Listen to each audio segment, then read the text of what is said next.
The world sees me as a great escape artist. Who knows? One day they might say I'm as great as Houdini, or maybe even better. I have performed a series of deadly and death-defying stunts, and came out quite unscathed. Some say it is magic that I perform. Others say there's no such thing as magic, and I'm simply an illusionist. Smoke and mirrors, they say. I do find it funny, though.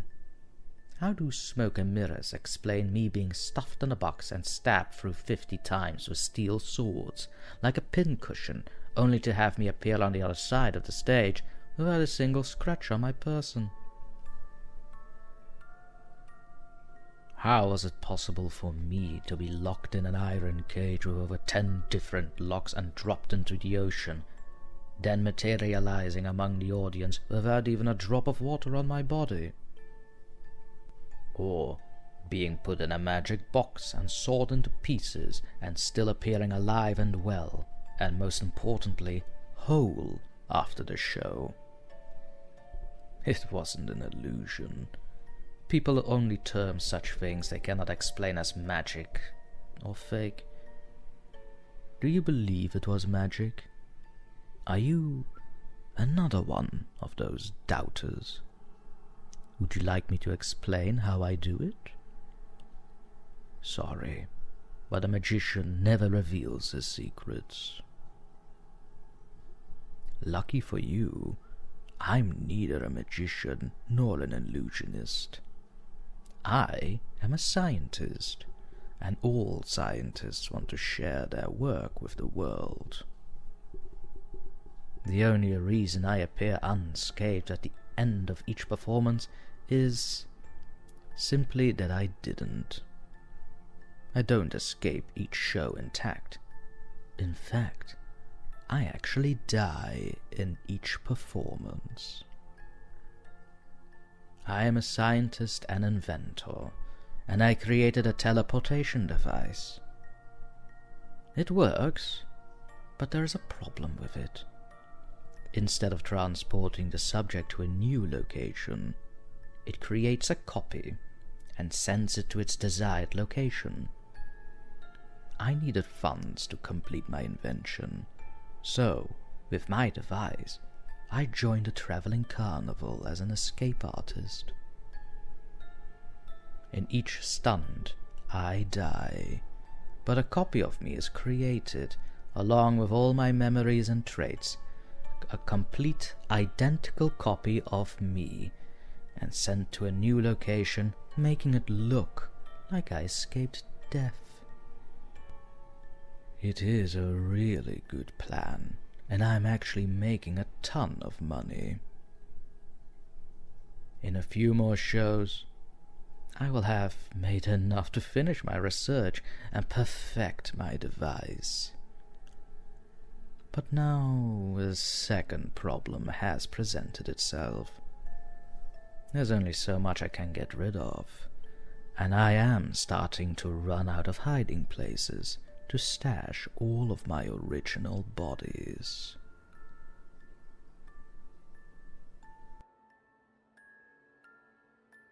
I'm trying to keep Reality Man at bay, and what a terrible thing that he is. Reality does nothing but shower your senses with what actually is. With Reality Man at large, you will notice the bad weather, the wars, the recessions, and everything in between. I have the medication to keep Reality Man at bay, though. He is so horrible. My medication, at least it helps me from time to time, if not most of the time. Reality Man hates my medication, you see, and I like to think of myself as his sworn enemy.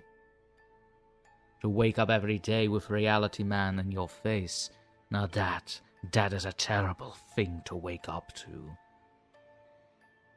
Reality Man is everywhere, but with my help, he will be far, far away.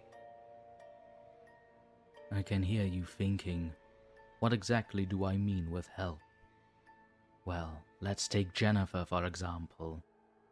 You see, Jennifer was suffering so much at the hands of Reality Man. He kept showing her the reality of her debts. It was terrible what he was doing to her. She was utterly at her wit's end, and with Reality Man there, every day the numbers kept glowing at her. And of course, the possibility of repossession of her property became a glooming danger. This is what Reality Man does, and this is in which he shines. Luckily, I caught up with Jennifer, and I had the protection to keep the Reality Man at bay. Jennifer needed my protection from him, and I gave her my medication. Unfortunately, we are all born to see Reality Man. We hear him, smell him, we even touch him. When Jennifer took my medication, she no longer could perceive Reality Man. Not in front of her, nowhere, and her life was fine. My medication had its limits, of course, and I have a growing, shall we say, fan base who also wanted protection against Reality Man. I met up with a stranger that had some, shall we say, very, very realistic prospects of going to prison. And that thought, the thought of going to prison, that was something that was utterly dreadful to him. Something that Reality Man kept shoving in his face. I gave him my medication, and soon enough, the Reality Man couldn't touch him anymore. Then I decided to meet up with parents whose children were terminal, and the Reality Man kept making it more real for them. Real as in the fact of what was awaiting them, a prolonged, excruciating, and painful death. They wanted my protection from Reality Man, and so I also gave it to them. I gave my medication, and they were so happy that reality was held back and everything was fine again.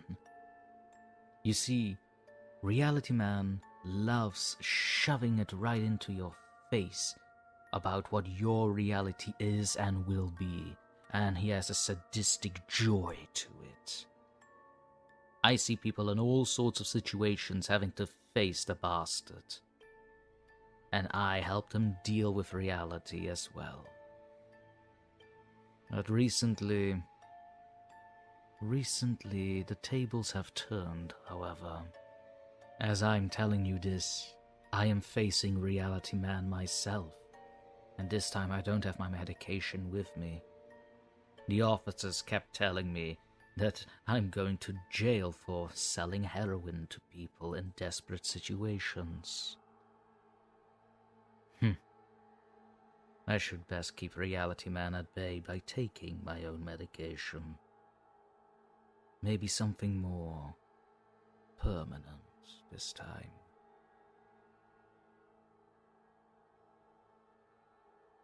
Nancy had just gotten home from work when she checked her mailbox and noticed it was full. Most were just bills, coupons, and spam newsletters. She lost interest midway and threw the bundle on the kitchen table, sending envelopes everywhere. One particular envelope caught her attention. The size and shape were not like the others, and it had no return address on it. Her curiosity had gotten the better of her, and she used a kitchen knife to open the strange envelope and spill out the contents.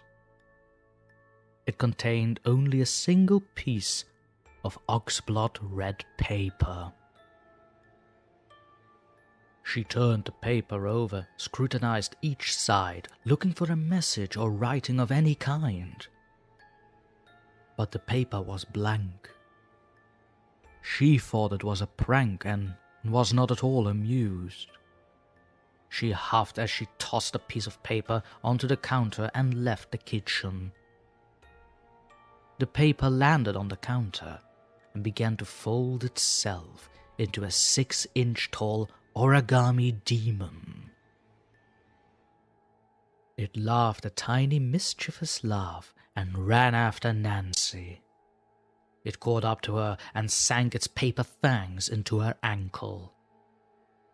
It felt like a paper cut, and she cried out. She kicked it away, causing it to jump off before cackling impishly, and ran away.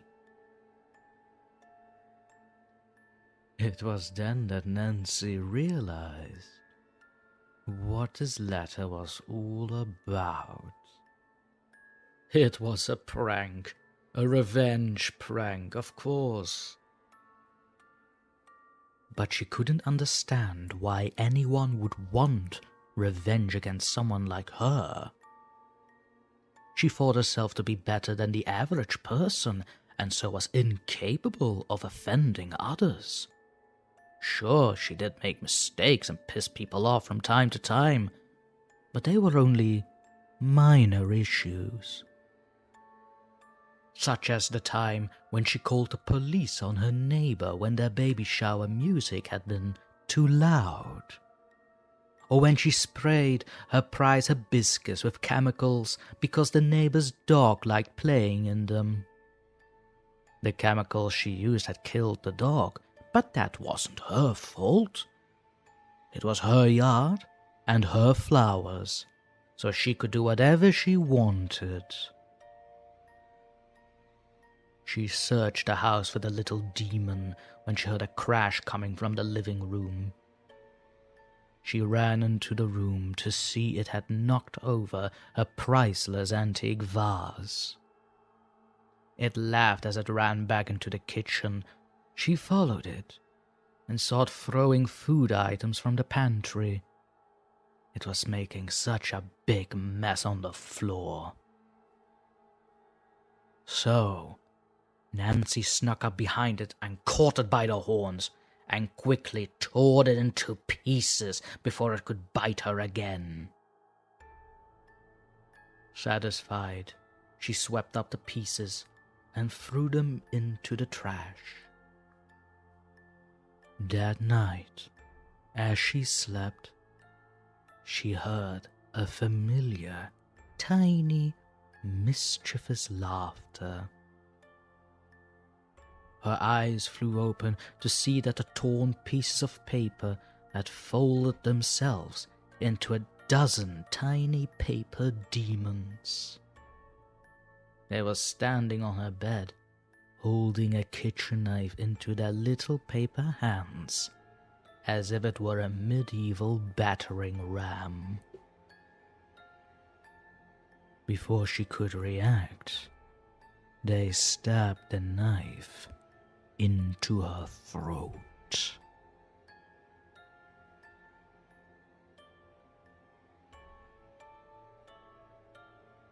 Being young is so overrated, and even though you have so much life ahead of you, you have no time for anything because working takes up the majority of that time.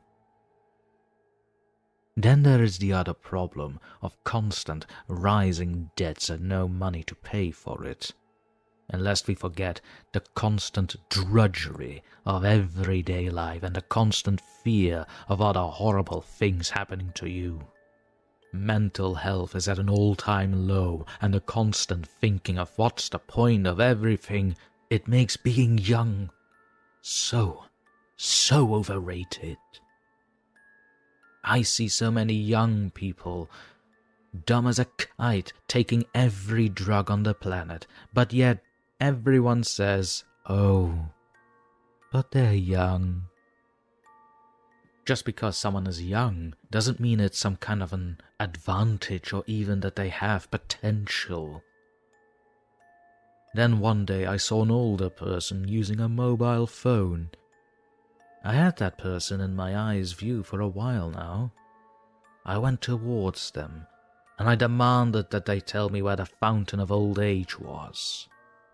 I wanted to be old. I wanted to be so old that I can get my pension and not work ever again. I just could be lazy or do whatever the hell I wanted to. Of course, they didn't tell me where this fountain was, and so I resorted to the only thing that I had left. I lunged forward and strangled that old person on the spot. How dare he not tell me where this fountain of old age was? And as he drew his final breath, that's when his true age became visible to me. He was 13 years old. That's when I knew he had used the fountain of old age himself. I mean, let's be honest here. What kind of an old person would know how to use an iPhone? That's just absurd. And there they lay on the cobblestones, dead. And that's the other thing about being young that has been wasted in this one. You have so much time at your disposal, but it's consumed by so many things. You always have to act a certain way and behave a certain way. Well, let me tell you, when you get old, you are completely free from that. It was when those thoughts entered my head that I spotted an old woman taking a selfie, and I knew that she was younger than she pretended to be, just another one who used the fountain of old age, just to become old. And like the other one, this old woman wasn't going to tell me where the fountain of age really was, and it's just not fair. How come they get to use the fountain and get to escape the horrors of being young? A proper old woman would never have taken a selfie, and I became so violent with her that when I killed her, there was literally nothing left of her face. And as the color and the blood finally got off, her true age became visible to me again. She was 15 years old.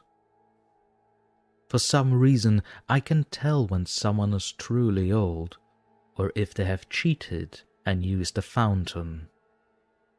It took me a few more interrogations, but I at last found it.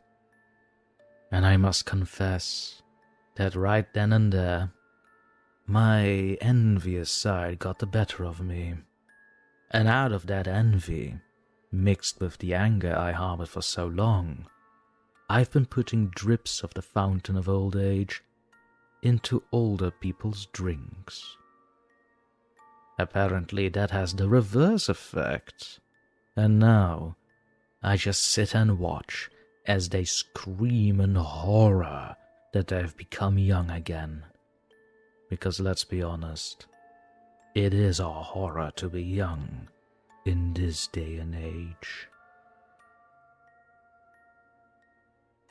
These earplugs I bought banned existence for me, and I bought them online, which were quite expensive, but I got them anyway since they do look cool.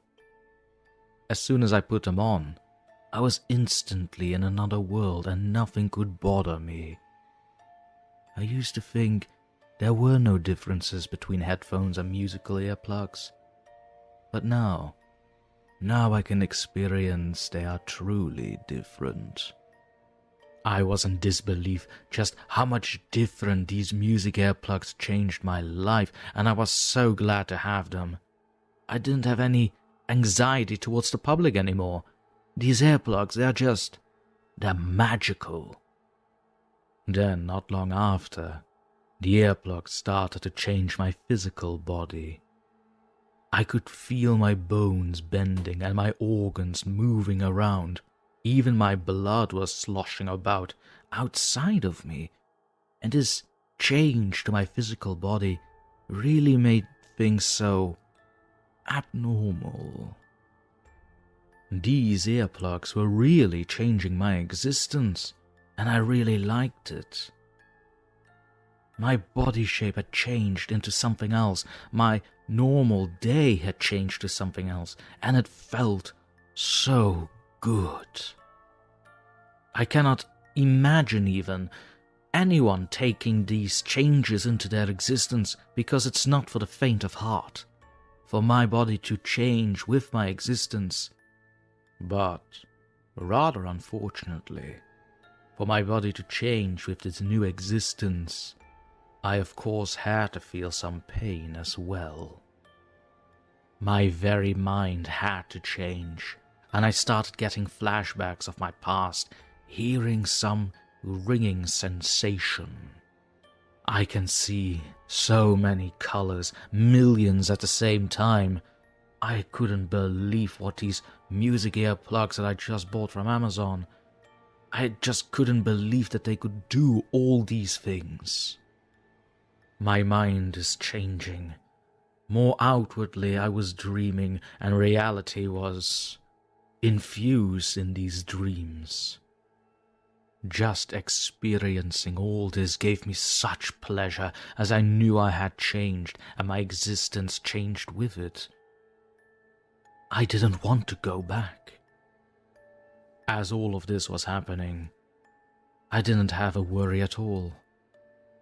I didn't care about what normal people were afraid of. These earplugs, they truly changed my life, and I could just feel myself afloat in the air. I felt so free and that nothing mattered. It was like I was being released from the physical world, and most importantly, my physical body. It was like I was evolving into something much more superior, and I wanted to be superior. These bodies of ours have so many problems with them. Then, I remember having glimpses of being back in the real world, and I was in a different place. I found myself in the hospital, and what happened? As I was listening to music in my new earplugs while walking outside, I didn't notice the car coming at me as I was crossing the road.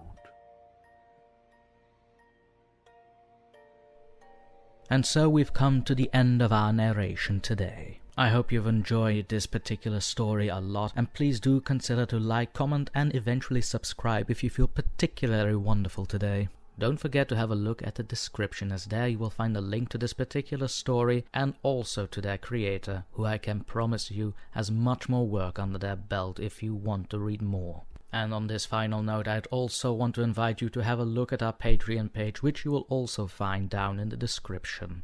From there you may aid the channel in its ultimate goal to be free from the guidelines and rules that YouTube has established upon independent creators. And lest I forget the multitude of bonuses you will receive as an official member of our Patreon page. Until our next session, this has been DrTorment, bidding you adieu. And remember, don't fall asleep, ever.